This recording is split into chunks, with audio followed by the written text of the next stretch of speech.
Hello, thank you for joining us for this professional development workshop, Academic and Professional CVs. At the end of the workshop, I'll add a link to the chat with the Qualtrics survey, and we would greatly appreciate you filling that out and returning it at your earliest convenience. It's my pleasure to introduce Matt Casey, who will be presenting. Matt is the Associate Director of Graduate Career Services at the Tufts Career Center. So I'll pass it over to Matt. Thanks, Angela. Welcome, everyone. My name is Matt Casey. Like Angela mentioned, I'm the Associate Director of Graduate Career Services here at Tufts. This is exciting. This is I completed my first year here as the primary and dedicated resource exclusively to graduate students here at Tufts. So this is part of a series of several workshops this semester around professional development and skill acquisition and best practices around career services for graduate students. Today, wanted to have a conversation about professional, tool development, particularly around the CV, and talk about, what it is, what it's not, when it's used, and talk about sort of scaling of best practices and how we can think about constructing their document. This is not an exercise in going through, creating the perfect document, but I think really understanding what the components are and then what needs to be built for what audiences, when, and I think that's critical because it's no longer a one-size-fits-all tool. So with that said, I'd love to be able to get into the conversation. As I start most presentations, just wanted to remind those of you who have not seen one before is that I think it's critical to understand that career planning and management is a process. And as a career services team and professional, our goal is to help students realize that it is a process and that everyone falls along the continuum wherever they are in their career. And wherever you may be, our goal and our expectation is to be able to meet you where you're at. Today, we're talking about marketing tool development. So these are the external resources and documents designed to connect with audiences. And what's really they're designed to do is, how do you create a document that gets you a conversation or an interview with the desired audience? So there are a lot of mechanics to that, so we're going to speak to those. So I think when we talk about resume and CVs, best practices, particularly around CVs, we used this slide before, but the idea is, how do I create a marketing document about myself from scratch? And then how do I create a CV, which oftentimes is it can be a lot longer, a lot more dynamic, a lot more moving pieces. And how do I customize that for the audience to get for a lot of these jobs, a lot of exclusive jobs that are hard to acquire. So maybe we can get some best practice today, how we get behind the gate. I do agree with this statement that your resume is the most important document you will ever own.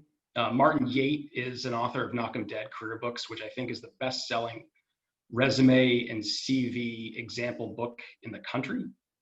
So he's been doing this for a long time. The one caveat to this statement that I'll make is that because we're in a virtual and digital world, there's probably something to be said that LinkedIn and potentially other online branding tools can be just as important because of organizations being able to source your documents. But for the purposes of this conversation, I would definitely agree is that this is the one piece of information that people understand is a showcase of your skills and experiences in a moment of time. So what are we talking about when we're talking about a CV? So it definitely describes individuals' education, experience, and accomplishments. And we'll get into why it's, how it compares to resumes briefly.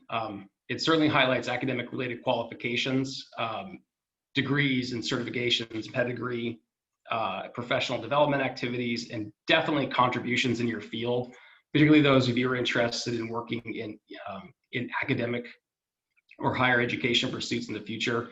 Really showcasing your in-depth experience and knowledge within your field in a variety of areas becomes very, very critical.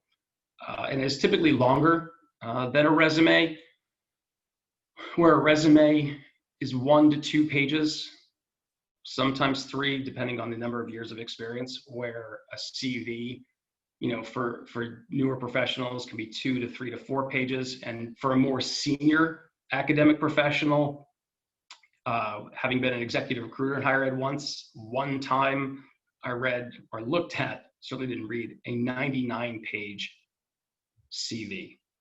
So, which is an amazing accomplishment in volume for an expectation for readability for an audience, especially for a young professional trying to get, an interview for an opportunity. That could probably be a little excessive. So, how do you craft the right size document for your audiences now? So who needs a CV? So I think higher education, teaching, fellowship, and leadership positions, which I bet many of you are most familiar with. Oftentimes clinical positions. So those looking at, especially, OT, PT, MD, NPs who are applying for opportunities. What we are seeing though, and we'll speak to that today too, is that there are traditional CVs that are an exhaustive list of information, where there's a movement towards hybrids, where it's not exclusively a resume, not exclusively a CV, but a parity between, or a pairing between the two. Research positions in industry and academia, consultancy and consulting opportunities might have those. Now also for conference proposals. So if you're trying to showcase your experience in a particular field, and a lot of times if you're actually presenting somewhere, having to submit your CV as part of that application process to get a speaking engagement. And finally, for awards and scholarship applications. There are likely a few others in that list, but I think these are traditional aspects that people think about. This is part of our Tufts Career Center Graduate Career Guide, which is just a helpful breakdown of how resumes and academic CVs compare. And I think I won't go through all of these pieces. I think we just spoke to many of them. But the summary is that they are much more exhaustive than resumes, where resumes are definitely snapshots in time. They're highlighting skills that are appropriate to experiences that are to a specific role, where an academic CV and even professional CV are definitely getting into the details of experience within a certain area. Subject matter expertise becomes absolutely critical. It's where you might provide summaries in a resume, and truncated lists of expertise. You might provide full lists, particularly around publications and presentations, depending on the audience. So I think we spoke to length a little bit, and we'll also speak to references, but there are some similarities around the content. But the reality is the targeted audience wants to understand how well you understand the subject matter that you're in, how much experience you have in it, how diversified that experience is. And if you're looking for academic positions, how have you applied that experience in a research setting, in a teaching setting, in a service setting, et cetera. So let's talk about what the best CVs are. They are interesting, which may seem antithetical to what an exhaustive document might be, but the reality is that it is a marketing document designed to get you a conversation. So what information is in there, how you communicate and message information is absolutely critical, and where information is on the page is helpful in making sure from a readability standpoint, it's easy to understand what the value that you created and what you're looking to do. And it's also easy to understand what that value was and how you accomplished it. This doesn't necessarily an absolute have to have.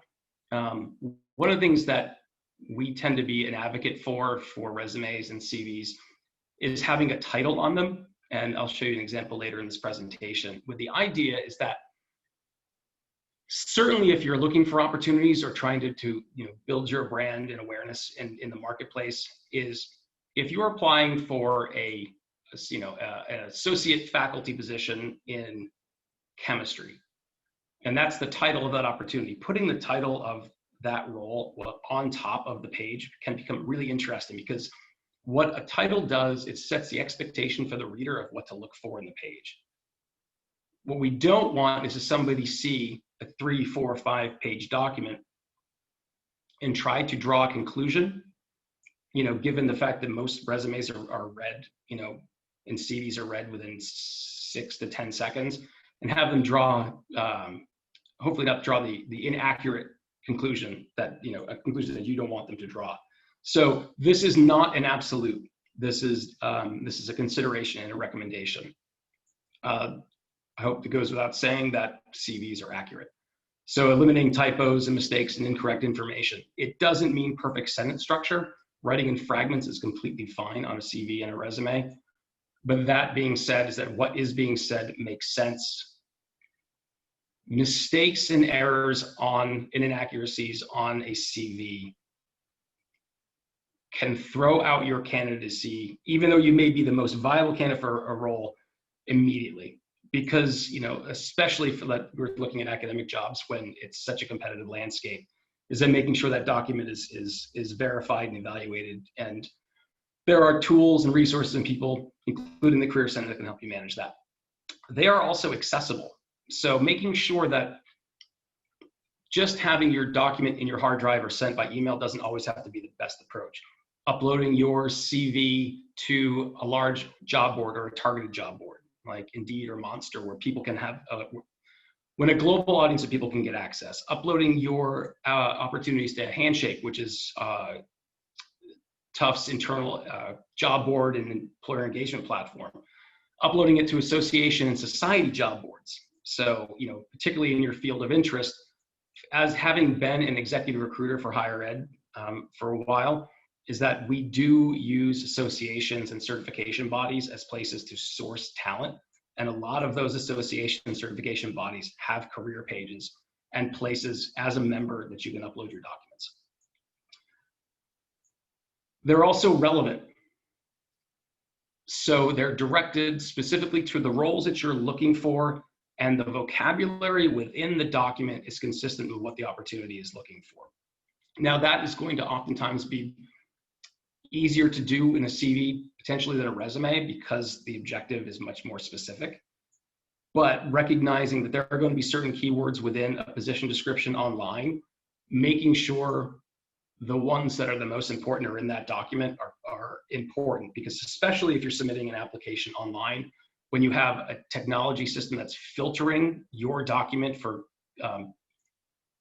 words and pieces of information in order to be filtered to an audience to read the document to consider your candidacy, making sure that what you have inside there is to at some point customize to the role that you're looking for.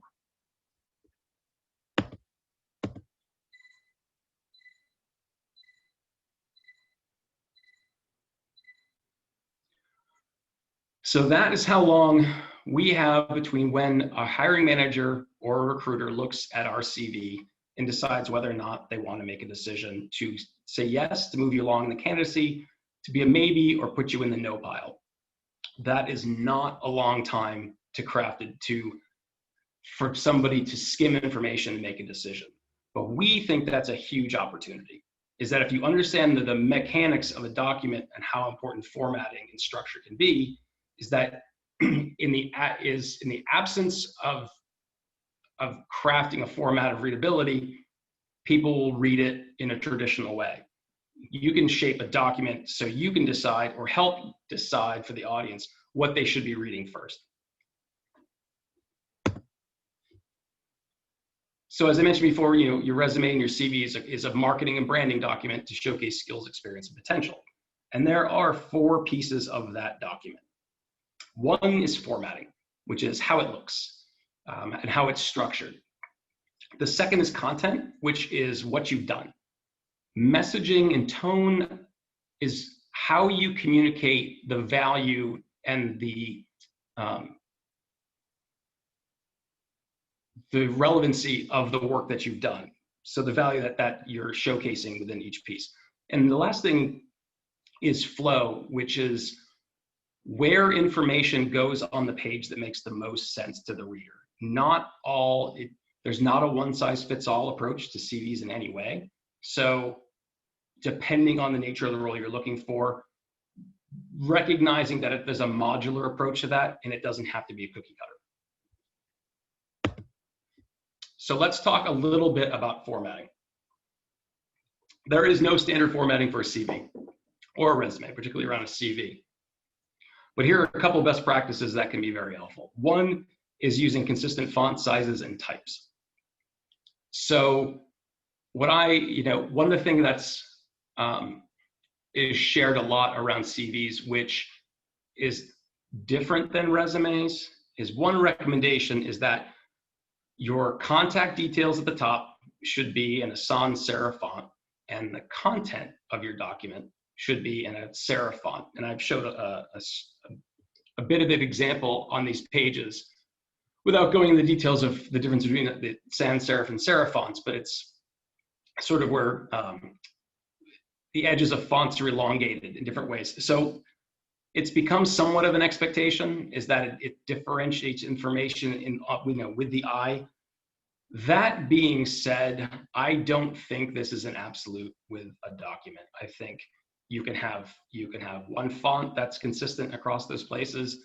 I think, speaking to the next point where you have consistent formatting tool use, is how you use visual cues for the audience to help them discern where different pieces of information go. So it's completely appropriate to bold words and fragments of text on the CV. So if there's a particular point of interest, a particular skill set or an outcome that you're interested in showing the audience, or just accentuating a job title or an organization that you've worked for, being able to highlight, not only to highlight sort of importance, but also just have a different visual cue for the audience to look at something different from what's on the next line. Italics is something you can also use to differentiate information. And then I would say having a consistency of bullets. So for most CVs are going to have bullets or numbering structures, is having one consistent bulleting style is, I think, incredibly important. And one other piece I'll make about this is only one layer of bulleting. So, where you might have an outline, which may have, a leading category, a subcategory, and a subcategory. So you have a bullet to your bullet. In a document like this, we wouldn't normally have something like that. From a spacing consideration, there's, I would, definitely spacing sections and lines. Depending on your document, you don't want your document all squished together. You want, and because you have a little bit more flexibility with length on CVs, you have a little bit more flexibility with how much space you put between sections and even lines. So, things like having, instead of having 1 point spacing between your lines, have 1.5. Having, 5-point breaks between your sections, or 3 carriage returns. So it really depends, but this is without even getting into the content, talking about just the formatting, organization of the structure. You have some flexibility to delineate information. And for margins, I would say 0.5 to 1 inch is appropriate. I wouldn't do, I wouldn't go outside of those boundaries. I tend to find personally that the 0.5 to 0.75 is something that I prefer, just having from a readability standpoint. But the reality is that there are aesthetic best practices and for visualizing documents, but at the end of the day, this is your marketing document. So really having an appreciation and a feel for how you like your document to look is actually, I think, really important, because I think when you feel like you're confident with your document, you feel confident in the answers you would have to discuss your experience with somebody else. And the last thing is that along with resume CVs, we don't put in personal pronouns. So we speak in, I guess, generalities, but we're not using pronoun identifiers in the document at all. So we're speaking, just to direct accomplishments, with the expectation is that you are the person who's doing the work. But if you're, let's say, working in collaborating with, instead of saying we worked on, would be an example of sort of the best practices. So these are just a few from a formatting and structural standpoint. And recognizing, as we talk through this conversation, going through this document, certainly at the end, there are going to be caveats to all these things. And I hope that, if you have questions, this would be the forum to ask them and discuss not only with myself, but across everyone who's on the call. So what are the bones of a CV? And this is a really interesting question because there can be, and there are a lot of them. There are a lot of pieces of information that you can put on a CV. What I would say is two things. Is one, it's really, really important to understand the targets that you're focusing on for your career opportunities. And then understanding what the expectations for the documents are from those audiences. Is that, are they looking for an exhaustive document with everything you've ever done? Are they looking for specific pieces of information that are helpful? Because there are dozens of sections that could be potentially included in a document. And they evolve, as your career progresses, those sections probably increase significantly.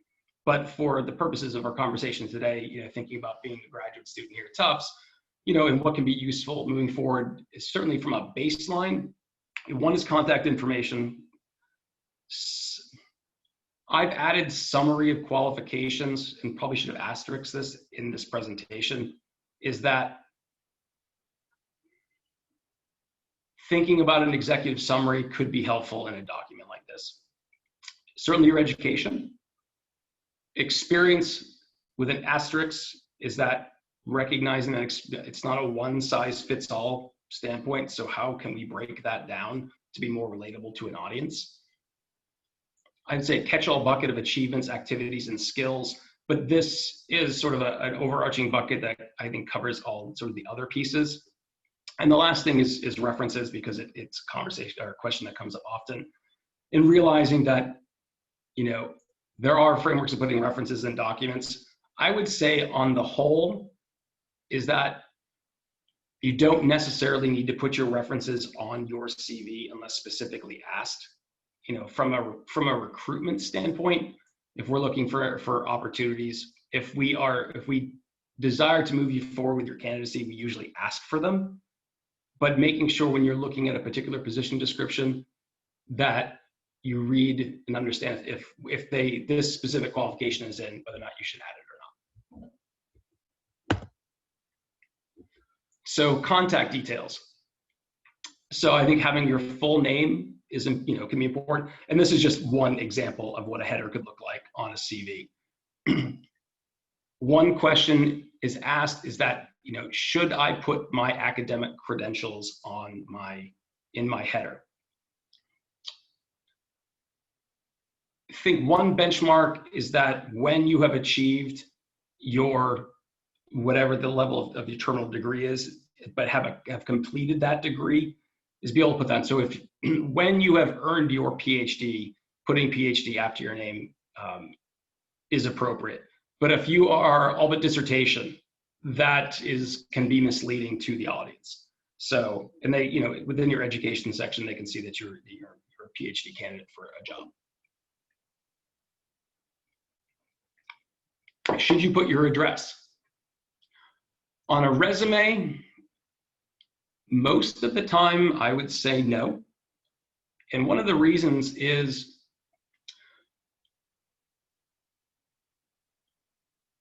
I can go to Google Earth and look up an address and see somebody's front door. And whether or not it is appropriate to do so, that very information can bias a reader's perceptions of a candidate's options or potential for a role. That being said, particularly with academic CVs, I would put your address. I wouldn't put your academic address, particularly like if you have one on campus, I would put your personal address. I think that's a standard and an expectation, which is different than a resume. Should you have questions about something like this, about how you feel about your privacy or whether or not it's relatable, it's certainly a conversation you can have with any member of people who serve the graduates in career services. Email choices.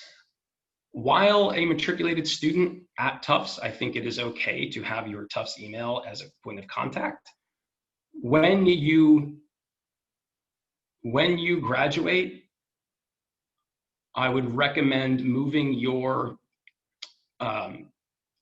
contact to either a Gmail account or to a vanity URL email account. Because the idea is that when you have an email account within the current university, it's the idea that you're still with the university, but if you have graduated, you've completed that experience, and if you're on the job market, having an email address that is more ubiquitous is helpful. So I think Gmail is typically the most appropriate. The idea is that, if you have an AOL address, you're my parents. If you have a Hotmail or a Yahoo email address, you're me. And if you have a Gmail address, you could be anybody. So you won't want to be biasing your candidacy by putting an antiquated email address on the CV. And then thinking about your online options is that from a hiring perspective, if we're reading your CV and then reading your cover letter, if we are thinking about moving forward with your candidacy, we are most likely going to either Google you to look or learn more about you, or go to your LinkedIn, or try to find your LinkedIn account. Because your LinkedIn account is not your resume or your CV, but more of a holistic and can be much more personalized document and be able to craft more of an individualized message. Putting a link to your LinkedIn account, which I would consider a customized URL, just takes one step out of the equation of having to learn more about you. Again, this is all based on personal preference, but it is a best practice that people are using.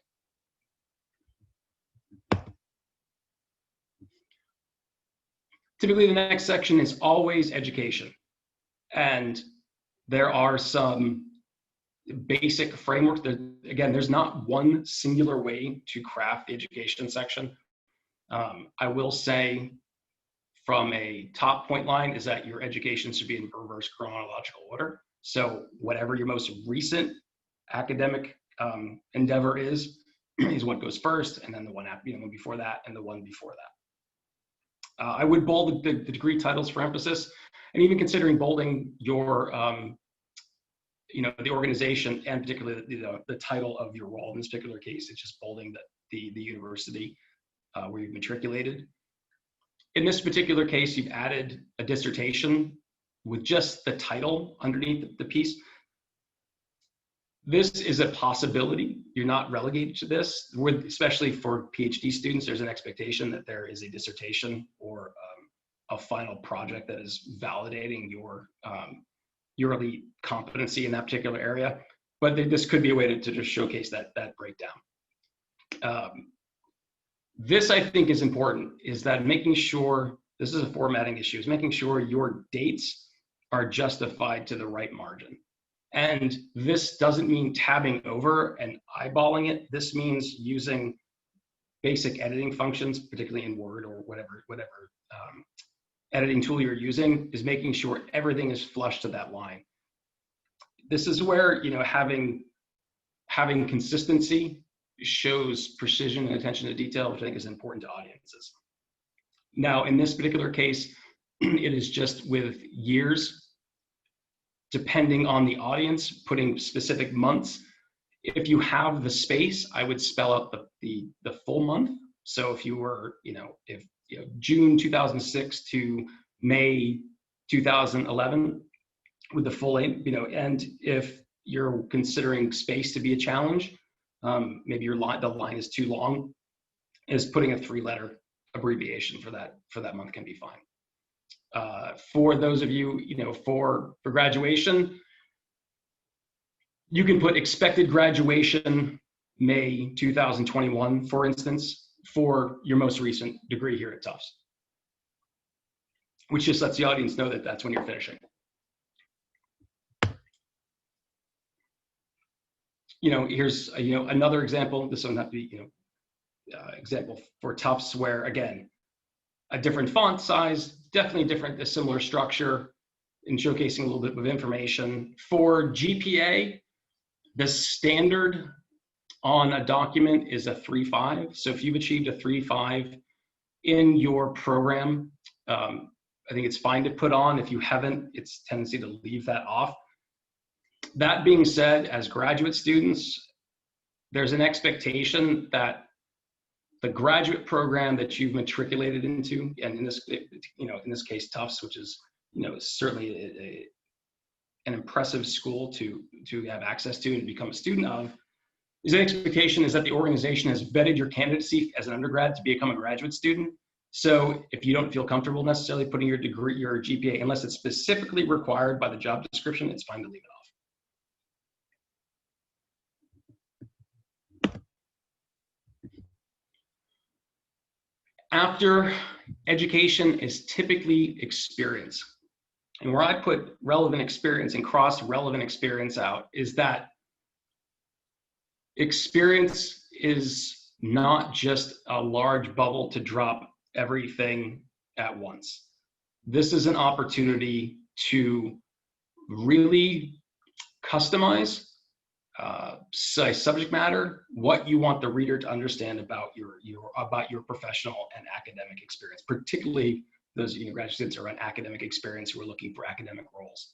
So where it's not just experience in reverse chronological order of everything you've done, breaking down subject matters by research experience, breaking it down by teaching experience, breaking down by administrative or professional experience can be really, really critical. With the idea within, again, I'll show you examples in a second,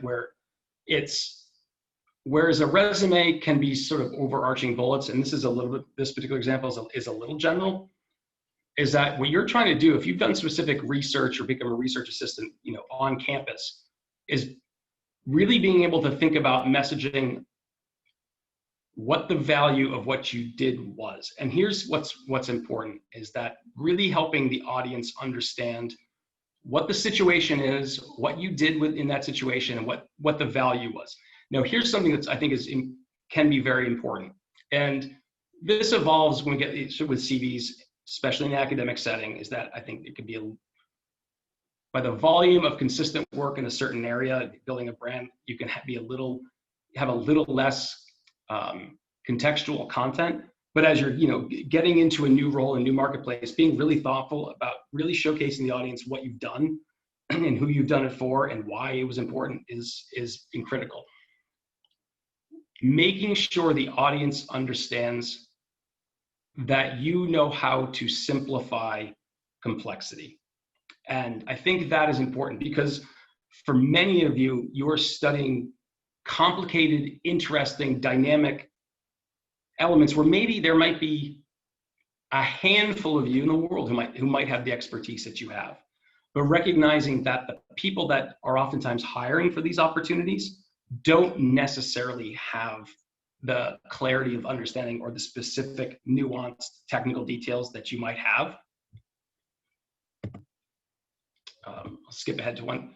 So how do you think about simplifying your experiences? So this is one way to frame it. This happens to be a professional role, but you could consider this being Tufts University and having it be a graduate research assistant in a department in a certain lab. But the idea is that the complexity of what this person does as a clinician and a researcher is pretty substantial. What you'll notice is that what this is broken down is that who you've worked for or where you worked, the dates, the organization title, I'll get to that in a second, and then your role, and then a breakdown of what those responsibilities look like. So in this particular case, it's a few sentences around what the roles and responsibilities are. But the idea is that the first sentence is responsible for managing projects that assess causes of metabolic disorders. So even if you're not a practitioner within the industry, it is a way to communicate the complexity to a more lay audience that can start to understand the work that you're doing, the work that you've been in. It doesn't mean taking out the complexity or removing things that the audience might know, even though it's completely relevant. What it's doing is saying, how do I simplify the message of what I've done? So one of the bars can be, how would a freshman and first year in college read your document? And would they be able to discern enough information to want to keep reading and to be able to have basic understanding of what you're doing? This is just a guidepost. And this is not a directive from a structural standpoint either, that this is the way to do it. It's just saying for a lot of the things that you guys are doing for projects, people are doing, is that there's a lot of nuances to that. So it doesn't just have to be in a bulleted format. You can, if you're working on, within a lab for a certain period of years and you've done multiple projects, you could say, this is, the areas of competency that I'm working in, and here's what I'm trying to understand. And in this particular case, in order to make it a little bit clearer for the audience about what was important to understand, is we broke it down by projects. So this may be relevant to you. You may have worked in lab for a certain period of time in this particular case. And maybe you've done 2 or 3 very vital pieces. Is how can you tell the audience, here, here's what I did, here's what I've been focusing on, and here's the work that I have been doing, here's why it's relevant to those audiences. So it's, again, I think it's still accessible. It gives you an overarching understanding of what the problem you're trying to solve is, or what you're trying to learn. And the bullets don't necessarily have to focus on outcomes. A lot of times with resumes, we're asking somebody to say, all right, you've done this thing, what did, why was it valuable, who found it valuable, and can you quantify it, and can you measure it? But that's not always the case, particularly in research opportunities, where the very nature of discovery can be its own bullet. But if there are nuances of how that's being done, or what the particular area of focus is that's relevant to the particular work that you're doing, that can be credible. So this is, and all of these examples are part of larger documents that we can certainly share, as well as the presentation for today. So this is just sort of a visualization of how information can be processed. We're talking about research experience, but it doesn't necessarily have to be, it doesn't always have to be that detailed. This is a completely different aesthetic. It's bullet oriented, but I think this is where visual cues, I think, are very helpful. Now, you don't have the full document in front of us, but at least being able to look at it and say, all right, I understand that organization, I understand the role. This person is deciding to highlight areas of function or areas of expertise or areas of information that they want the reader to look at first. And I think it's effective because in the absence of this, it tends to be a lot of text. And so deciding what the reader can think about, understand, or maybe, or just being able to delineate the eye can be helpful. And recognizing from a research standpoint, there's different areas of research. So certainly around project work, working, within an organization, working for a company, working volunteer work, doing independent research, which is also becoming popular. If you do projects on your own, depending on what you're focusing on, these are places that you can add that information. So not a one size fits all, but different ways to communicate those pieces, and just recognizing there are different ways to frame your experience based on your background, because not everyone's experience, everyone's, even programs, are expecting the same thing. And again, from a research standpoint, it can be basic. So just listing out, just scholarship work that's being done, things you've done in a program, if you don't need to elaborate in more depth, because that's not what the audience is expecting. Particularly for academic positions, is showcasing teaching experience, I think, is critical. As you get further in your career, thinking about being an academic or being a faculty member, is that as your career progresses and you've had multiple faculty engagements, I think less detail becomes more expected. But certainly looking for new opportunities is hiring committees are going to want to understand what in particular that you were doing for these audiences and why it was particular. So the difference is, what kind of detail you need to put in. If you were doing a teaching assistant for an opportunity, the details can matter. I'm looking at this teaching assistant for health and medical apprenticeship program at the middle of this page. Facilitated seminar discussions of public health issues such as mental health and family planning of classrooms of 25 undergraduate students attending UC Berkeley. What the class was, what the audience was, how big the audience was, and where it was. It may seem obvious because let's say everyone feels like a teaching assistant or a teaching leadership role feels that way, but that gives the audience an understanding of what your class was, about what your teaching instruction looked like, what you were trying to deliver. So recognizing you can, when you're thinking about building your CV and you're having, let's say you're having teaching engagements as TAs or junior faculty, if you're in particular roles, is thinking about what you're doing in your roles currently and what you're trying to get, out of them, and what your faculty members are trying to get out, and what you're trying to get out of it. And thinking about what the outcomes that, the syllabus is trying to derive from, and how you are helping serve that.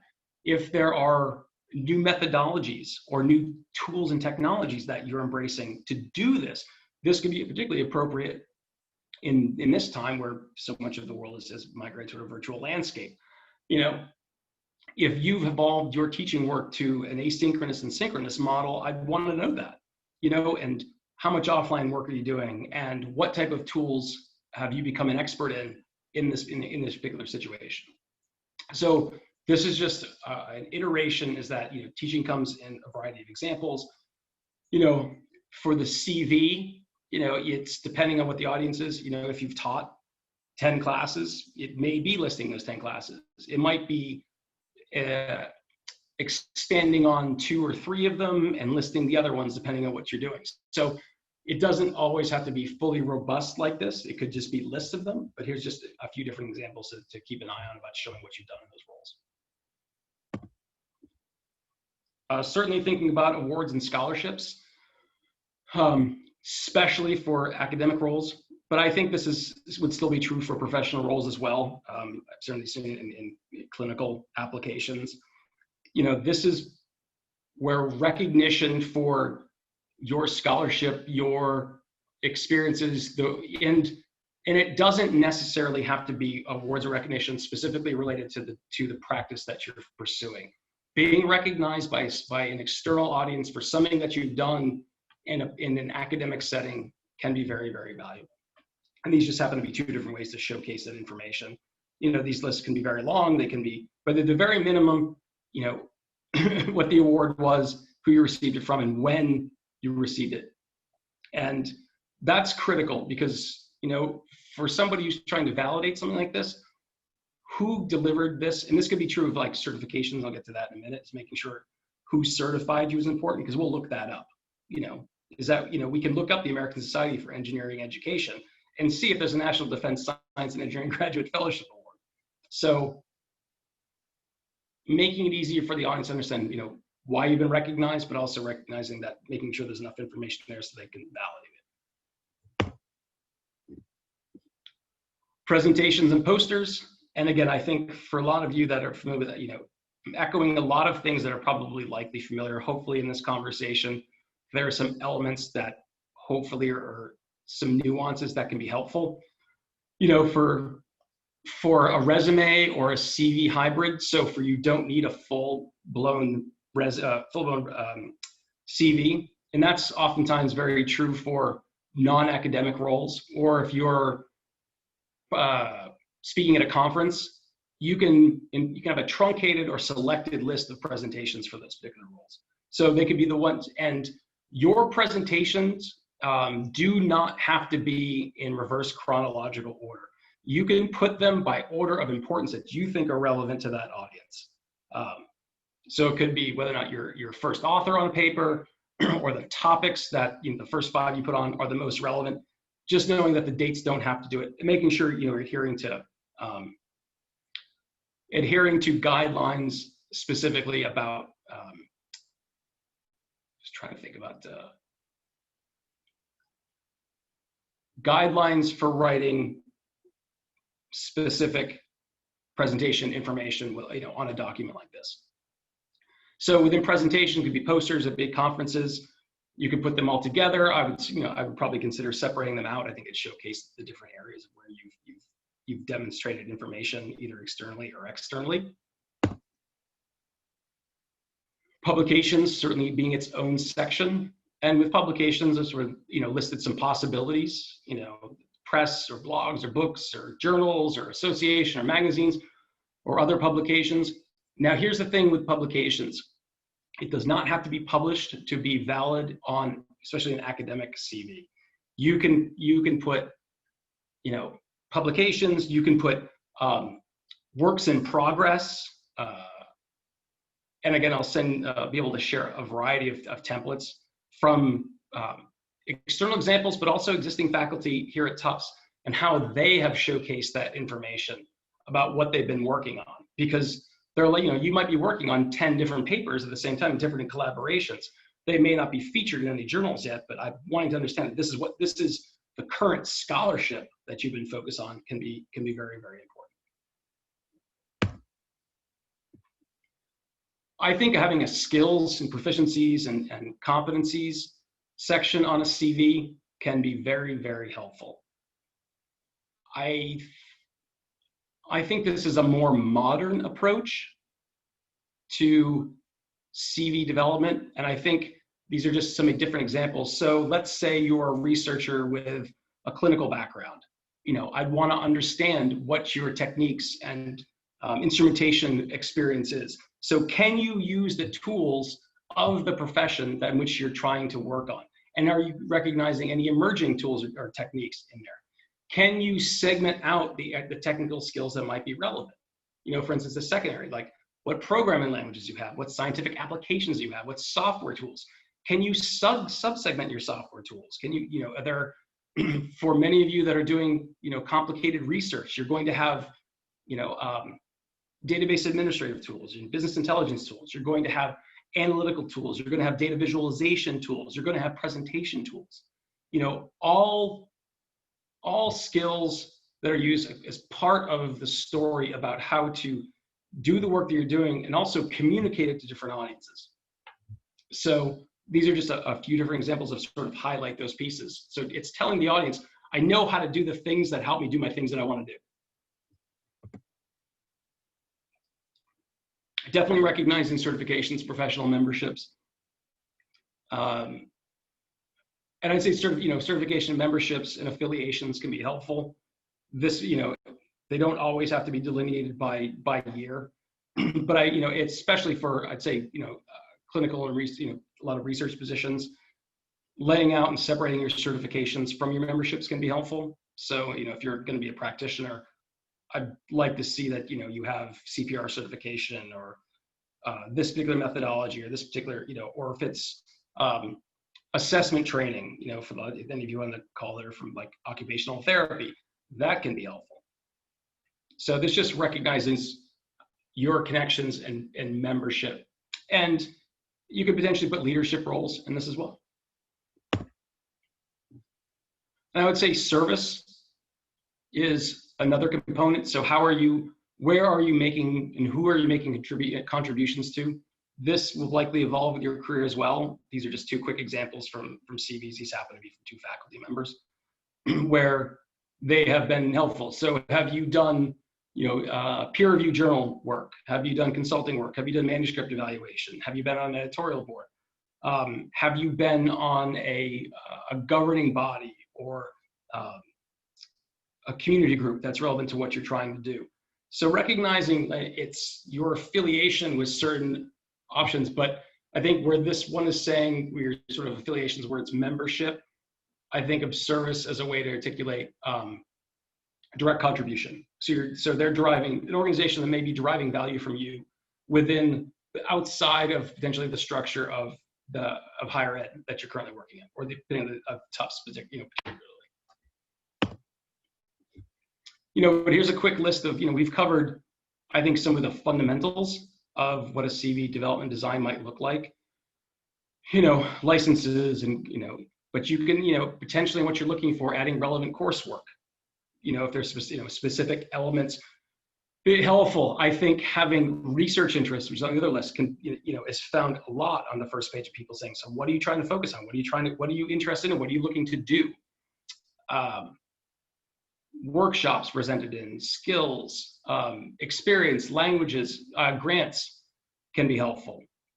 One thing I saw most recently was, for those of you, for engineering, like you may have patents or patents pending, putting those on your CV, simulations. So, and then I think, for the CV, there could be a lot of other things you've done in higher ed, which can be helpful. I think for the CV, certainly in the academic and higher ed setting, being things that are focused directly or more appropriately for that role there. So, if you have, undergraduate leadership experience, I think that's maybe a conversation with yourself or with career services about whether or not it's valuable to tell the story that you want them to know about for hiring. And this is certainly not an exhaustive list. Certainly some of the examples that I'll send have many more that are broken down, particularly on different areas of expertise. Again, this just happens to be another snapshot of how information can be articulated on a CV. One thing I mentioned a little bit earlier was having a title on your CV, and considering not just having a title, but an executive summary. And what I mean by that is that, you could have a 4 or 5 page document, which is an exhaustive list of some amazing information that people have to filter. Is it valuable to the audience to summarize your value, your contributions, and your interests to the audience, that summarize your document and the rest of that document backs that up? This is typically found more so in resume CV hybrids. I think for traditional academic roles, this would be, I think, is valuable and useful and would be appreciated, but I don't think is imperative. But if there are opportunities where a shorter document that where the audience needs to understand the context, this is a place where you could showcase it. So just recognizing that this potential option can exist for what you're doing. And it doesn't necessarily have to be just the title. It just could be a list of competencies that are the most relevant to the job. So if it's teaching and instruction, if it's pedagogy and curriculum development, if it's certain qualities or skills that you want the audience to know, just even listing some of those things out can be very, very helpful.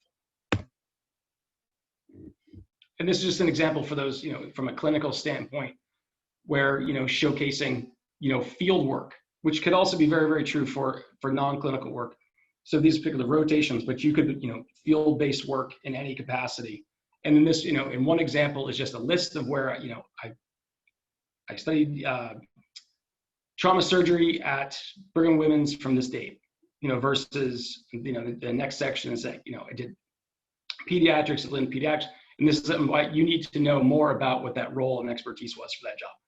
Again, different ways to promote similar pieces of information about that are consistent with the audiences in these areas. Again, I mentioned references earlier. 2 quick tools that I'll mention that can be helpful. One is called JobScan. This is true for resumes and for CVs. JobScan is an applicant tracking system emulator. It is the same technologies that companies use where you submit an application. It's the same technology that filters CVs and resumes for potential job opportunities. What this tool, which is predominantly free, allows you to do is upload your CV into one area, upload the position description in the next box, and I think to get access to this and have a minimum of 5 ways to do this, you just have to set up a profile. But what it does, it looks at the content of the document and to a certain point the formatting, and gives a score and potential feedback on that document of how relevant and appealing it may be to the audience. I would mostly ignore the aggregate score that they use. I would be more interested in thinking about a few of their recommendations. It doesn't have to be length, but it could be how you identify results. And a lot of times what's very helpful is whether or not your document has the vocabulary of the role that you're looking for. So it does keyword frequency. So if the position you're looking for says product management 10 times and you don't have product management in your document, figuring out how to get that in so you get past the screening mechanism can be helpful. I think that's oftentimes probably consistent with roles outside of academia, but just recognizing this is a third-party tool that takes 10 seconds to use that can give you additional information about your document. And what I'm really saying is that writing a CV in a vacuum is less effective than using tools and people to help with that document, because making sure the content makes sense, it's connected to the audiences that you're looking for, that it's accurate and engaging and get to the right folks can be helpful. So recognizing there are tools and resources to do that. The second tool is VMock. There is some functionality that's free. It is a more substantial CV and resume deconstruction tool, where it actually looks at the document and actually will score it by categorically, and then allows you to give you customized feedback on particular sections, even about shaping the messaging within potentially your bullets. The last thing I didn't add, but I'll share with you, is there's one tool called Grammarly, which is a online tool that can help you. It's a tool that helps craft messaging and writing better. So it is a tool that helps you potentially just write your bullets or your summaries within your document. So if it feels, it'll look at what you're trying to say and will give you recommendations for how to say it more succinctly and more impactfully. So again, 3 tools that might be helpful as you're thinking about career and process. So just in quick summary, if you're trying to certainly prepare your CV, and I mentioned obviously the cover letter in this, but is before you do anything is having an inventory of everything you've done if you've never built a CV before, and recognizing the fact that writing a document like this is iterative. It takes a measure of reflection and interest and capturing details. I think understanding some of the structure allows you to populate those areas, and recognizing that we have frameworks and tools for you to use, which we don't want you to reinvent the wheel, is that you don't necessarily have to create a document from scratch. Using best practices that have been successful before can be helpful for you. Definitely have targeted jobs in mind. Having a document that's customized to the roles and the audiences is absolutely critical, and they'll be read that way. Definitely look at CVs of peers in your target areas. So faculty is helpful, but being able to looking at peers at Tufts, looking at peers at other institutions, if other career centers for your undergraduate alma maters have documents like online versions, talking with professional CV development coaches. All of those things can be helpful to understand what are current best practices. Be patient, is that it takes time to craft this, but we are here to help in that process. You do not have to do this alone. And lastly, definitely have somebody read them, as many as you can. Is that there are going to be folks who are going to be able to read your document for content. There are going to be people that are going to read your document for messaging. There are going to be people that are going to read your document for grammar. So different sets of eyes, and making sure that for the audiences that read your document is that it's easy for them to discern who you are, why you're valuable, and why should somebody talk to you. So some of this information is available in our Tufts University Careers website. We have a graduate student career guide that's online. It's in a PDF form, which has a little bit of the information that we shared today. But overall, it's sort of a general career document with a lot of insights around that career planning process that I mentioned before, with tools and resources and best practices that can be helpful to refer to from time to time. Lastly, we are at Dowling. We do have a presence there. We're not seeing any students. All of our programming and coaching engagements are all virtual. It's all of this semester, and I would imagine it's very likely for the remainder of the academic year. That being said, for coaching appointments are all made through Handshake.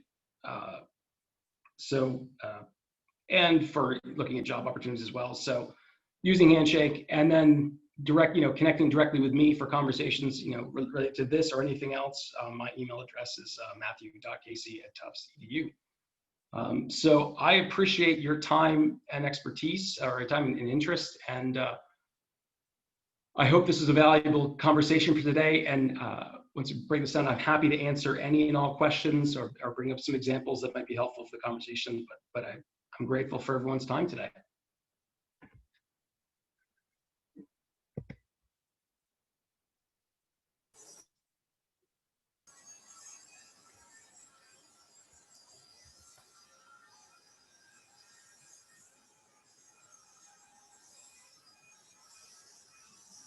Thanks, Matt. Does anyone have any questions? You can unmute yourself, or pop them in the chat, or as Matt said, you can email him.